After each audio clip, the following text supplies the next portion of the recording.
What's up, everybody? Welcome to another edition of Non-Applicable Podcast, Smackdown Live recap. I guess we still don't have a definitive name for this like we do our Raw episode. Hup, down.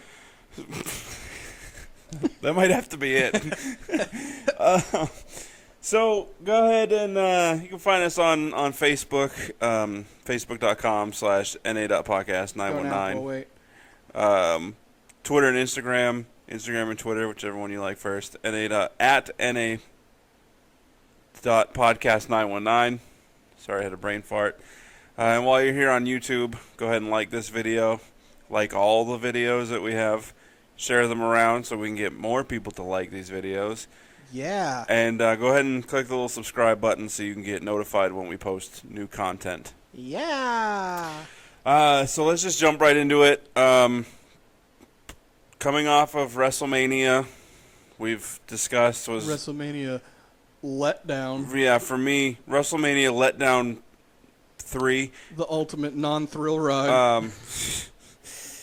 So Patent pending. WWE title was up for grabs. Bray Wyatt, Randy Orton at WrestleMania had one of the best lead-ups. It was one of the best build-ups for a match Show did. since the Attitude Era. Show was.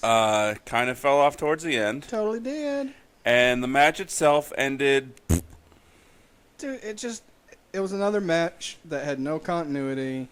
They tried some stuff that should have been tried during live shows, not at a pay-per-view. Yeah. To start off the match, it should have been Orton hits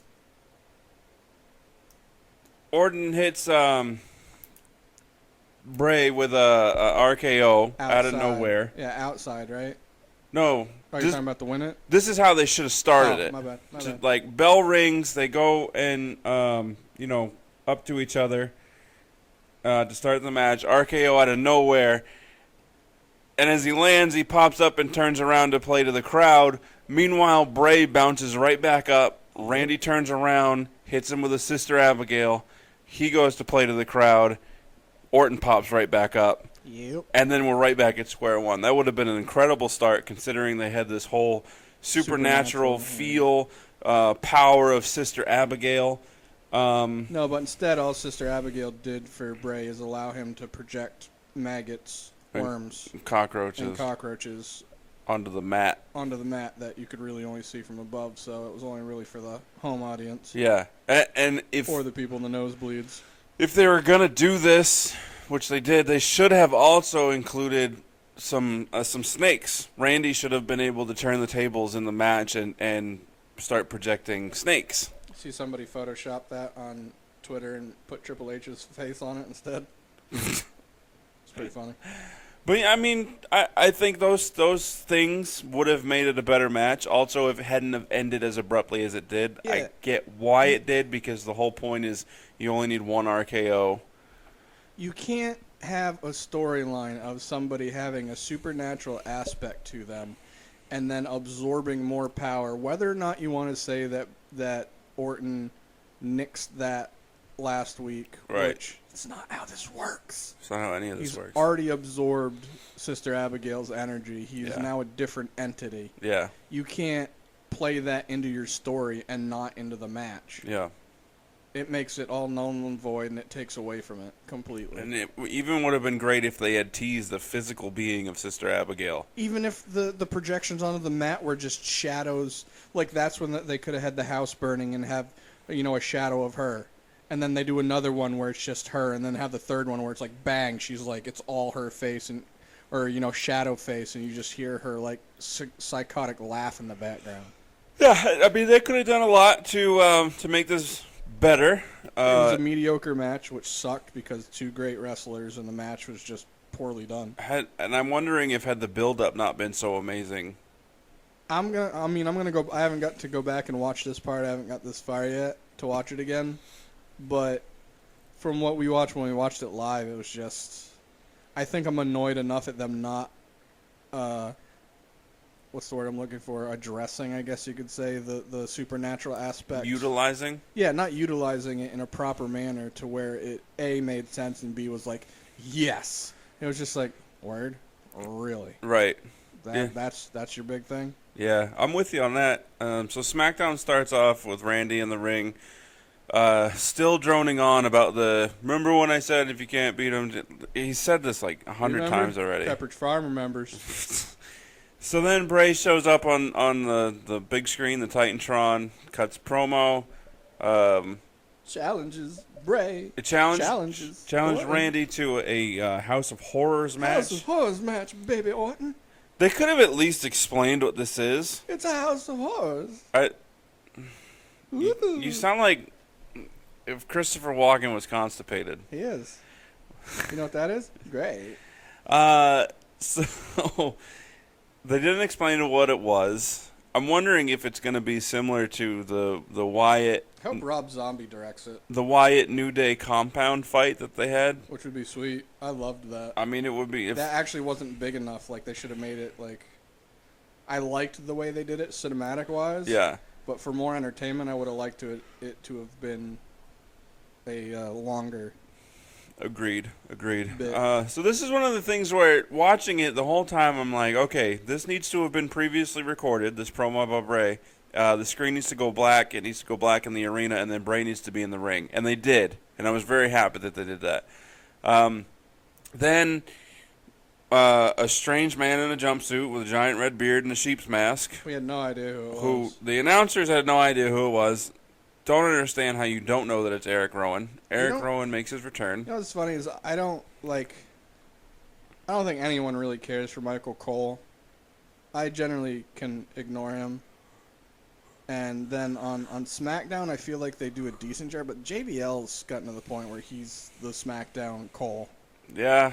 He's just bad, and you don't realize how bad they are. Like, Corey Graves is actually doing a really good job. Yeah. For Rob on SmackDown, like, Tom Phillips is okay. He doesn't do a bad job, but I feel like he's too scripted. Yeah.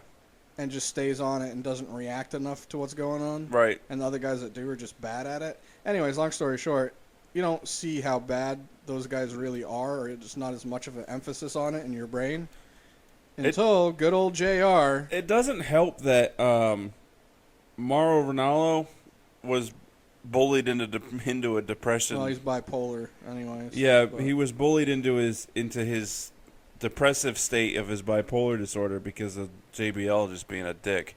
Yeah, it wasn't even show-wise. It was just he was just being a dick. Right. Yeah. I mean, he's one of the better announcers on either brand. I've said this before when, like, obviously I've known who he was because of MMA, but Yeah. I didn't realize I knew who it was because I was spacing out on his name.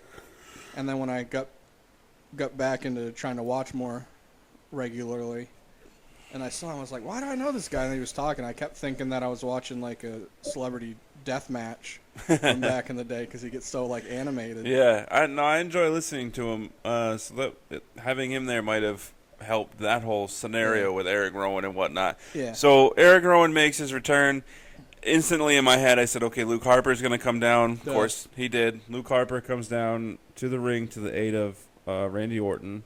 Well, more or less just to go after Bray, technically, but... Yeah. And then instantly in my head, I said, okay, tag match. I assumed it would go to commercial and come back and be a tag match. Instead, they decided to have it be the main event of the evening. So... Yeah, because they really didn't have much going for the show, apparently. Yeah, and I'm not going to talk about everything else and then come back to this, so we're just going to talk about it now. Yeah. Randy and Luke won. Yeah, they did. They had this portion where towards the end, through usage of lights going out, teleportation supernatural. Bray Wyatt were to assume that he teleported out of the ring, thus offering up Eric Rowan as a sacrifice, more or less, sacrificial lamb to Randy and Luke. I kind of wish that happened, and the next week you hear him talking to Bray, and Bray says, "No, I don't need you anymore.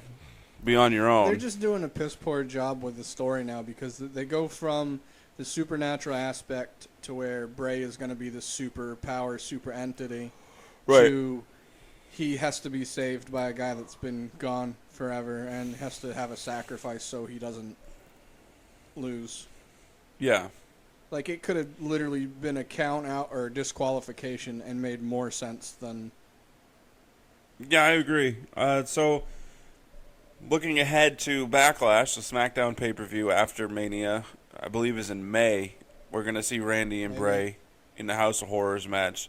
I think they're going to let Bray get the belt back. Better. Because this is really just a thank you to Randy for that beating he took from Brock Lesnar at SummerSlam last year. Yeah, for what seemed to be nothing. Right. At least you got to thank you. Screw you, Big Show. Yeah, exactly. So, that was that. That was that. That's the end of the show. Just kidding. All right, see you guys later. That was the end of SmackDown. That was the beginning and the end of SmackDown, all summed up in 10 minutes. So next we had the women's match. Naomi against Alexa Bliss. Alexa Bliss invoking her rematch on Twitter, which clause. I hate that they do that because I bet a lot of people like it, but I'm not on Twitter that often because Twitter is just a chaotic mess of nonsense to me. Yeah, I'm not enough to following people, but I am enough as far as putting our stuff for the show. Yeah. Or trying to put our stuff for the show on there. I don't like when they use Twitter to announce stuff, or they use I forgot what I was gonna say. They use Twitter to announce stuff, or like Smack Talk. I don't like that. Yeah, I don't like that they have segments on that are actually like. Before the week before WrestleMania, they had Baron Corbin had a segment on there. I still haven't gone back to watch it because I shouldn't have to. And I mean, it's kind of presumptuous of WWE to think that everybody has a Twitter and is following religiously. Well, another thing is like, all right, so if I'm done watching wrestling on TV, I don't want to go on the internet to use the WWE network, turn on my Xbox where I use it, but for other people if they agree with me. Like, I don't want to have to go onto the network to continue my watching. Yeah. For the show that I'm already watching. Right. You're telling me that they don't have the money or pull to buy an extra half an hour on USA when they already have a Monday night show that goes to 11? You're telling me you can't have your... Because their selling point for the network is not Raw Talk and Talking Smack. So just put that on cable television after your other show that's on cable television, and let the network rest on the laurels of pay-per-views and original programming. Yeah. So Alexa Bliss invokes a rematch clause so she loses to Naomi in a six-pack challenge at WrestleMania, which, as we said before, could have been made all the better had Naomi not returned the week before WrestleMania. And to go with what you were saying, the match itself at WrestleMania. They should have kept it on the pre-show. It was mediocre. Yeah, it was. Putting it that late simply because Naomi's entrance needed it to be dark. Yeah. Not enough for me because the match wasn't that good. Right. Especially compared to the Raw one. Agreed. The Raw Women's roster is so much better quality-wise. Yeah, the thing that sucks for the SmackDown girls or ladies right now is that they're good. It's just the Raw Women's, they go above and beyond. Right. Now, so in this match, Naomi wins, retains the belt. They're still in Orlando, her hometown. Could you generate more heat for Alexa Bliss as a heel, having her beat Naomi in her hometown? Probably, and I mean, they already gave Naomi the hoopra, hula, and the big WrestleMania moment, because she was originally, before the injury, supposed to carry the belt into WrestleMania, in which I think she was going to drop it for the shock value and to get heat on Alexa Bliss. Right. Why not just do it the following Tuesday? Have her lose it 2 nights later and be like, yeah, so you weren't the real champ. You can't even hold the belt. You shouldn't have had it in the first place. Right. Play Alexa into more of the heel, which she's great at anyway. Right. I would be okay with a little hot potato of this belt. Yeah, that's a case where it's okay because it's going to further and make sense, opposed to just playing hot potato because you can. Exactly. So then, moving on into SmackDown, we had Kurt Hawkins, who has really done nothing since his return. I'm undecided on how I feel about it because, like, I've seen some indie stuff before he came back, and he's decent. And I feel like, even though it was, like, random match, the pre-show match he had with Mojo at whatever pay-per-view that was. Fastlane? No. Maybe. Fastlane was a Raw pay-per-view. Either way, it was one of the pay-per-views, not WrestleMania, Yeah. a little while ago. It was a decent match. Yeah. But, yeah, they don't use Kurt, especially all the hype they had of the promos and the vignettes leading up to him coming back, and then Right. for them to just, like, use him, like, once every 2 weeks just basically to be jobbed out. Yeah. It's poor writing, which is rare for the SmackDown team. So he issues an open challenge to anybody in the locker room, and your automatic assumption is that it's going to be somebody from NXT. Right. Because it's the SmackDown after Mania. We saw the Revival get called up onto Raw. Yeah. The rumor being that it was Shinsuke. Well, Shinsmacky, Kitten Smacky. we'll get to that. So I was a little let down, but not when I found out that it was Ty Dillinger. I like Ty.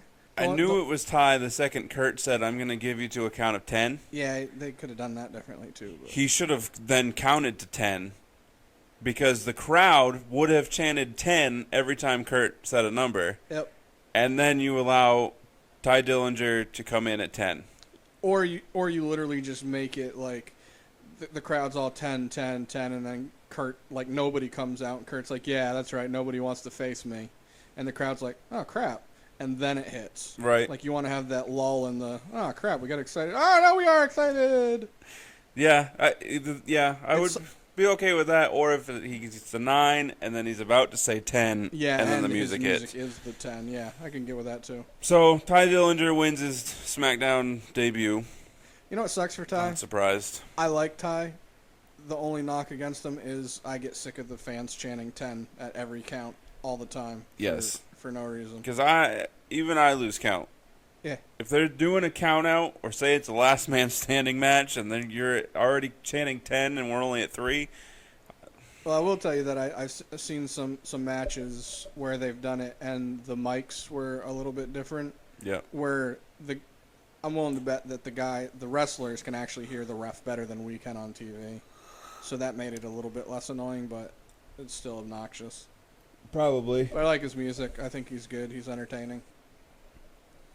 So then, moving on in further into SmackDown, we had a promo with Mojo Rawley where he's addressing about his Andre the Giant Memorial Battle Royal, which he got help from his friend Rob Gronkowski. He was confusing the hell out of Charlie. Was it Charlie? No, that wasn't Charlie. I don't remember who it was. I don't remember that chick's name. But they're Rob and Mojo, real life bros. They partied afterwards, apparently. Mojo said that he hadn't slept since. He's full of shit. Up to the eyebrows. So, I was kind of confused, but there was no real point. No, I really thought promo. Dolph was going to come in because they didn't really do too much with that aspect. Yeah, it just with the assumption and that we talked about on our Raw episode that Jinder Mahal is going to come over to SmackDown. Have a feud with Mojo. Mojo could have called out Jinder Mahal. Yeah, could have, but then it might have been too much of foreshadowing and giving stuff away.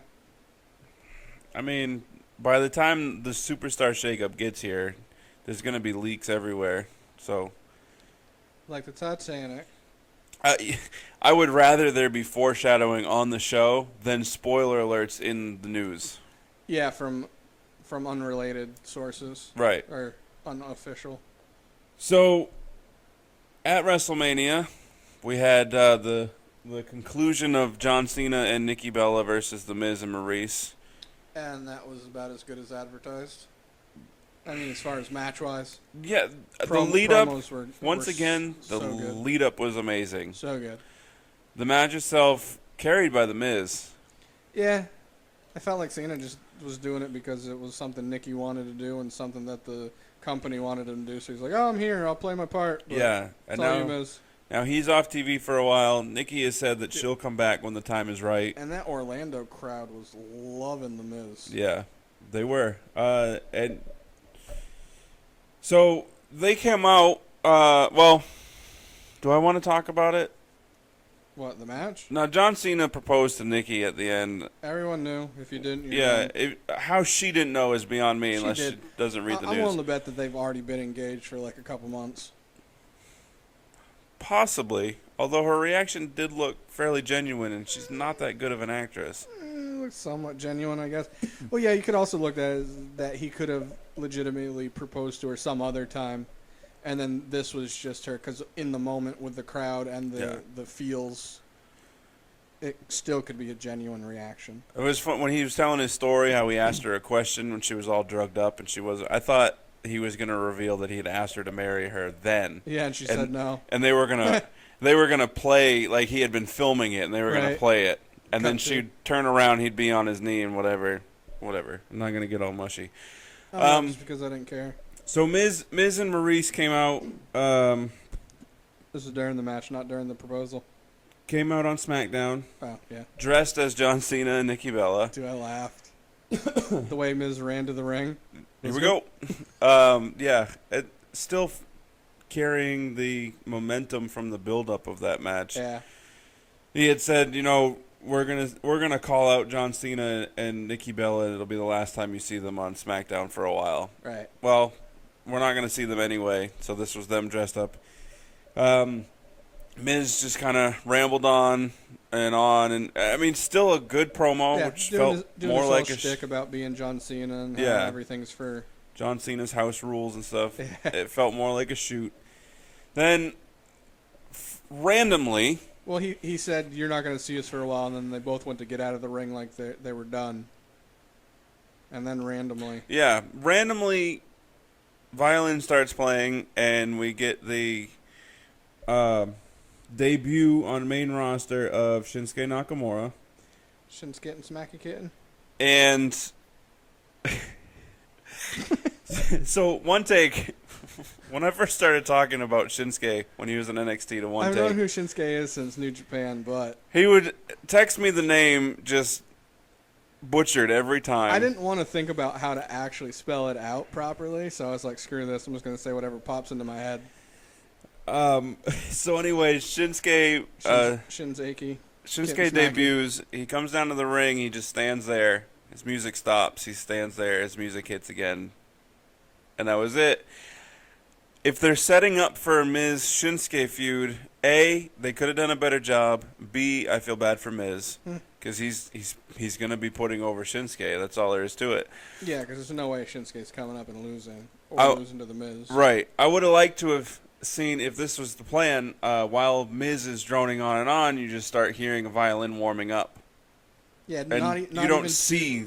Don't even make it to the tune of Shinsuke, even though people will get the hint. Yeah. Just make it something. Right, and then just boom, music hits, and then maybe he hits him with a Kinshasa. But after SmackDown and after 205 Live, Shinsuke came back out and had a dark match against Dolph Ziggler. Thanks again, WWE. Yeah, in which good thing nobody wanted to see that, in which he beat Dolph Ziggler.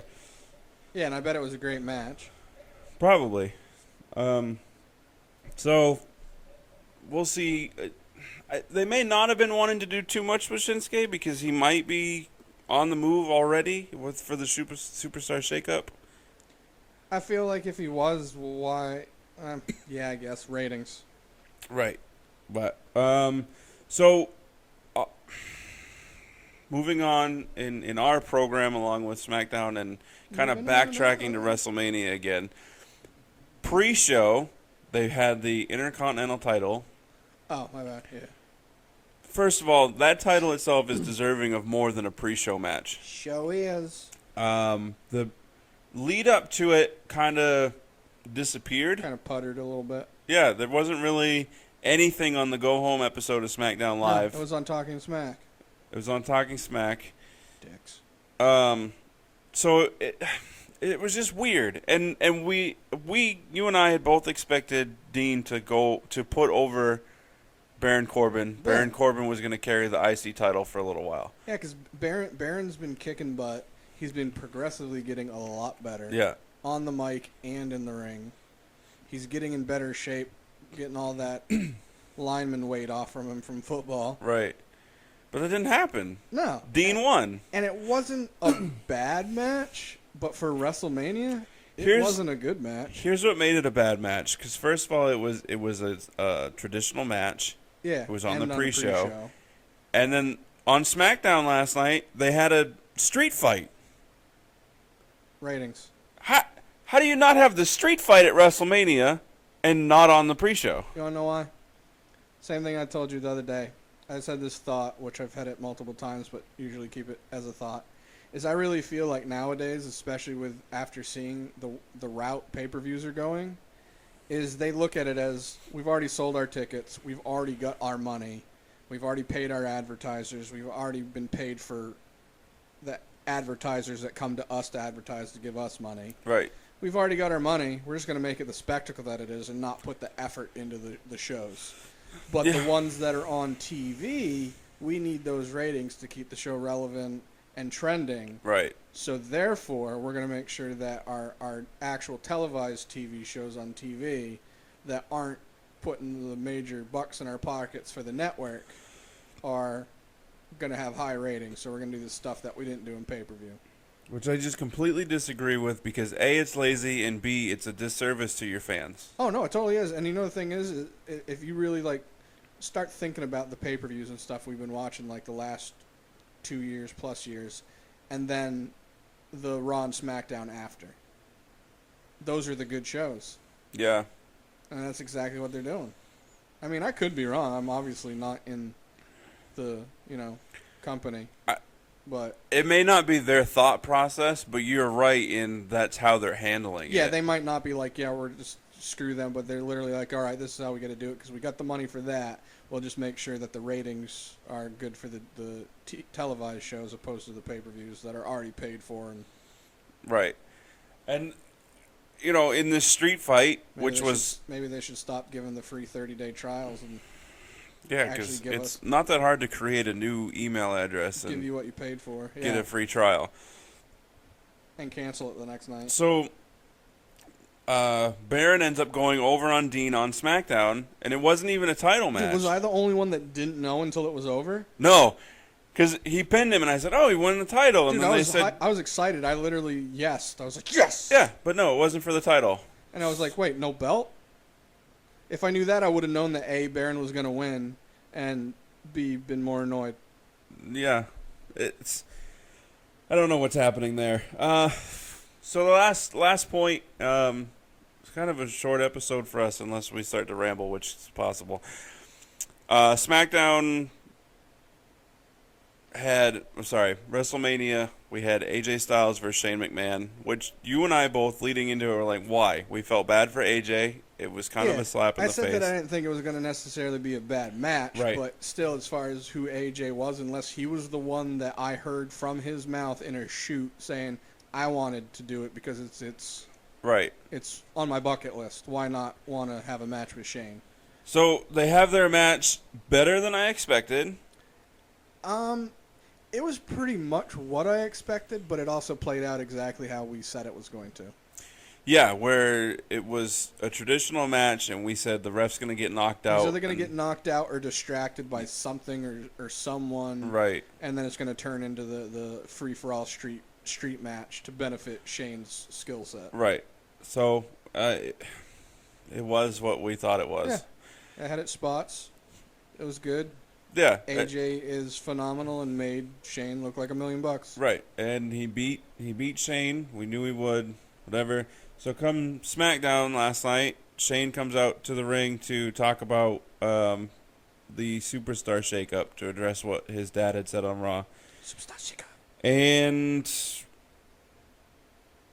we have AJ come out, and he says, he says, I don't want to go to Raw. I want to stay on SmackDown. This is the house that AJ Styles built. Why should somebody else benefit from my hard work? Right. Couldn't agree more. I want AJ to go to Raw. What if Shinsuke stays on SmackDown? As long as if they both stay, that's fine. Or if they both go to Raw. Yeah, agreed.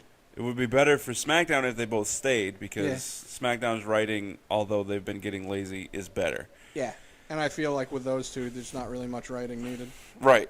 And so AJ, he just says, I have something to give you, offers a handshake. Well, he says, I feel like I owe you something. He brushed his hair back and you could see a shiner because he got a patat during WrestleMania. Right. At least one. Oh, yeah, at least one. But the one that actually gave a bruise. So they shake hands, and then AJ on his way out pretends to Pretends, yeah, to hit him. and Shane reacts appropriately because it was scripted. AJ laughed, smirked at him, laughed. But that part didn't make sense to me. It was still hilarious. It was. It just you shake your hands and then you're ending this feud, but then the pretend strike. It was kind of AJ's way of kind of being face, kind of being heel, but also saying stay on your toes. All right, that makes more sense for me. That's how I saw it. Yeah, that makes more sense for me. I still could have done without the fake punch if it was just the handshake. If it wasn't funny, like I totally get what you're saying, where it's like it. The way I said, the way I saw it, it made sense to me, so I was okay with it. And then you saying it didn't, I totally get that, but it was funny to me, and that's probably why I liked it. I'll go with that. So that was it for SmackDown and WrestleMania and all that stuff. NXT last week, since it airs on Wednesdays, we obviously can't talk about this week's yet. But we had the debut of, I was like, what day is it? Heavy Machinery, a new tag team. We didn't talk about them last week. I don't think so. We did on our Facebook with the old friend Hodfather. Right. But I don't think we did on the episode. I don't mind them in the ring. I want them to change the gimmick a little bit, or at least change their outfits. I'm up in the air with how I feel about it. Outfits definitely, because they're heavy machinery. They're big dudes. They're playing this like construction type heavy machinery thing. Why aren't they wearing like Brooklyn Brawler type jeans? Yeah, work boots, tan work boots, ripped dirty jeans, and white T-shirts. You can still have them have their unitards, whatever the hell they're called. You can have them have that on. I'd rather they didn't, but for wrestling purposes, I get it. Yeah. I mean, they are. I don't mind them in the ring. They both have amateur wrestling backgrounds, which is helpful. They're both, especially the shorter, fat one. That he kind of bothered me is he doesn't know what to do with his face yet. Yeah. So he kind of looks. Sometimes he looks like he's staring at his own like forehead. Right. With one eye. It's weird. Or trying to eat his beard, which is even weirder. He's got Mike Napoli legs too. Yeah. But they're both athletic. I feel like some of the stuff that they do, they might end up hurting themselves or somebody else. Yeah. Especially like when one holds them, another one they squish them. Like they're gonna end up hurting themselves. I would like to see them fight Authors of Pain though. Authors of Pain, house them. I want them to. I like Authors of Pain. I said this on our Facebook post where if you got people listening to this you don't know, we try to have some talks with people on Facebook if people do. Yeah, we're not like one of those uppity podcasts where we're not going to respond to the fans, if you will. Be social with us. Yeah, we'll talk back. Yeah. But anyways, I was saying on the Facebook post that that Harry posted on our Facebook is I feel like they're a PG fan-friendly War Machine from ROH. Yeah. Which they're like these Vikings with like face paint and they're badass. Right. They're the WWE version of those guys. Right. Yeah, I can get with you on that. I'm kind of mad that I made that comparison in my head because then it just makes them kind of meh to me because I like War Machine. One thing, going forward with NXT, one thing I'm excited to find out, maybe not excited might be a strong word, but I want to know what they're going to do with DIY because DIY I think should have been called up before the revival. Ciampa might have had some soccer tryouts. He looks like the U.S. goaltender. Oh, that's right. It looks like was it Tim Howard? Yeah, I feel like I said, on the mic they're not quite as crisp as they need to be, but when they mess up, they don't need to be though because they do. They play into the mistakes, which it makes it realer. Yeah, but in ring. Dude, Gargano's great. Like I've seen a bunch of his stuff from PWG and other indie stuff. He's great. Yeah, he's great. So now, great. No Shinsuke, no Revival, no Ty Dillinger. Bobby Roode's going to fight Cassius Ohno. Oh, no. Eventually he's going to drop the belt to Ohno, and then he's going to make his... Yeah, and then Ohno will hold the helm until he comes to the main. Yeah. So the one thing I don't like about NXT is that it is... it's kind of predictable in that once they lose... They're coming on up. Yeah, so unless they do more... I don't want them to do it more frequently to the point where it becomes predictable in that Or way. stale. Where Kevin Owens made the jump while holding the NXT championship. They could do that a little bit more often, and it would depend on who the superstar is. Right. Bobby Roode would be perfect to do that. Right. Asuka in the women's division would be perfect to do that. Yeah, that's like we're Authors saying. of Pain in the tag team division would be perfect Well, you know, to do the thing that. for that too is which I don't know if they're thinking about. Maybe they are. Is if you do that, have them come up to main, Doo-doo. do double duty for a little bit. It gets their feet wet on the main roster, which is another animal altogether because they're a hell of a lot bigger crowds. It's a brighter venue altogether. Have them get their feet wet that way. Yeah. And then still be able to be like, all right, when you were on main, this and this and this you need to work on. Back in NXT, we'll work on it. Like, it seems like pretty cut and dry in my brain. Yeah, I agree. I also wouldn't mind if NXT was a little bit longer of a program. Yeah, because it's only an hour. Yeah. And they also mix in the commercials as well. Right. And it's a fairly decent sized roster with all of Sanity and the tag team division. I also wish that they would stop pre-recording. Yes. The only reason I say that is because they post pictures on Instagram of when they record the stuff, so before it airs, you already know what's happened. Right. And it's a week. This so you're is gonna find why spoilers by accident, anyways. And this is why during the Monday Night Wars, WWE was failing for a long time because they pre-recorded and taped it. Eric Bischoff would go out on Monday Night Nitro, say, "Hey, this is what's going to happen over on Raw. You don't need to watch it anymore." They don't need to pre-tape it. No. I don't know if you have to move it away from Wednesdays because Wednesdays is a hard day for a crowd to show up, but most of the time you're at Full Sail University, so people are there anyway. Right.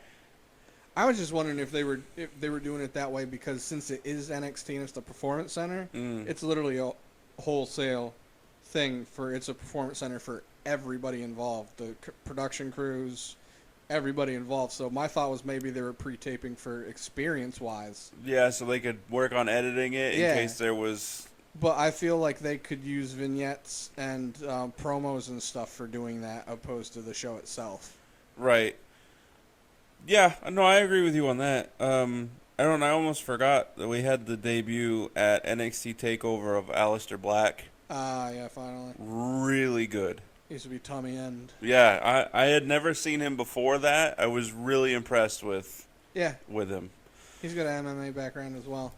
I don't expect him to stay on NXT long. He'll get called up. I think it's going to really depend. I think they got to, as Aleister Black, I feel like they're going to need to build him up a little bit because so many people know him as Tommy End. They kind of want to get that out. Yeah. Well, I mean, Finn Balor didn't spend too much time in NXT, right? It's a year. He did? Yeah. Oh. Think about all the feuds he had down there. Shows what I know. Never mind. Ignore me. Try to. I think everybody does. Oh well. Where are you? When did you get here? I got nothing else for you. I got nothing else for nobody's. I don't know if you think we missed something or something that you want to talk about it, drop us a line in the comments or on the social medias. Drop words properly. Facebook.com/na.podcast919, Instagram and Twitter @na.podcast919. If you happen to be listening opposed to watching, it is up on your screen in case you can't hear one of us for some reason. Correct. Also, like this video. Go ahead and like our Rawthentic video that we're posting earlier. All the other videos, like them. Seriously, do it. Share. Yeah, more so share. Like it. Well, it's kind of hand in hand there because we need the likes. We need views more. But we can't get the likes if we don't get the shares. Yeah, so all of it. Encompass it, share it, tell people. And then also subscribe so you can get the email updates when we post new content. Or just the notification update anyways from the app itself. Yeah. Yay. That's it. Deuces. Double deuces. Jerks again.